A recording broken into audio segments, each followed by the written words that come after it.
I've ran into people around town that were like, hey, congrats on that logo. And I was like, what? That's so cool to get to be recognized as an artist in that way. Meet the artist helping Lexington celebrate birthday number 250.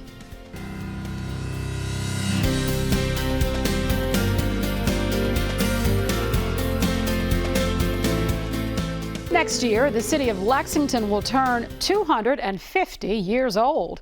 As a celebration of that birthday, the city held a competition for artists to design a logo to commemorate the milestone. So they gave me this t-shirt, which is super fun to see it printed for the first time. And I also love that they chose the blue background, because when I started the project, I knew it needed to show up on dark backgrounds, on light backgrounds.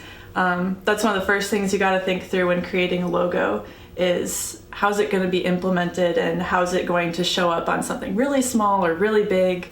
So I had a friend bring the design prompt to my attention a few days before the due date, and I didn't realize, but once I read it and also saw what the prize would be and how big of a project it was, I just got so excited and pretty much spent an entire weekend working on the idea that I had. It kind of just popped into my head, to be honest. I had read the prompt and, there's so many cool historic things that have happened in Lexington in the past 250 years, but I decided to focus on the birthday part of it.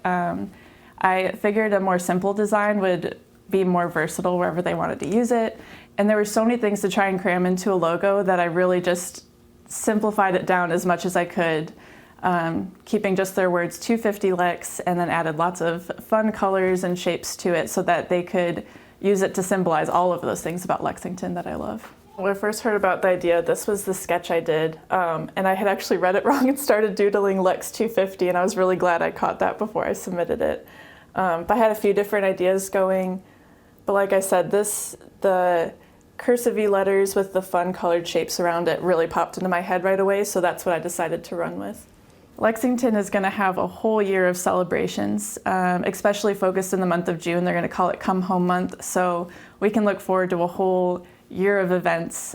So I kept that in mind as well when I was designing the logo, because I wanted it to work in every season by keeping it really simple and also providing them with colors that worked with their current branding. I knew they'd be able to implement it throughout the whole year and that it would serve them really well. Do you remember when you came with Mommy to go to the press release for the logo that Mommy made?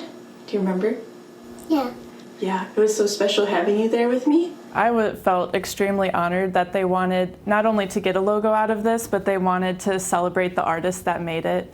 It was just super cool for me to get to meet the mayor, to get to be on the news, just little things that graphic designers normally wouldn't get credit for. I've ran into people around town that were like, hey, congrats on that logo. And I was like, what? That's so cool to get to be recognized as an artist in that way. And Lexington's always been really good about that, celebrating artists, making space for them to hone their craft and share it with the community. So I've really enjoyed that. That's nice. Yeah, and you're my special helper too, right, when I'm working? You're a really good helper. That's nice. Mm-hmm. I wasn't really quite sure what scale the project was going to be used, but people at the mayor's office just kept saying to me, do you know what a big deal this is? Like, you're not going to be able to turn down a street in Lexington in 2025 without seeing your artwork somewhere, which is just crazy cool to think about. I'm really excited for that year to come about. Crazy cool indeed. Congrats to her. The 250 Lex Commission also opened applications for a permanent 3D art piece to celebrate the birthday. It's set to be the largest public artwork commissioned by the city. You can subscribe to our email newsletters and watch full episodes and clips at KET.org. And you can also find Kentucky Edition on the PBS video app, on your mobile device and smart TV. And follow KET on Facebook, X, formerly Twitter, and Instagram to stay in the loop of all the great programming we have here on KET. And take good care.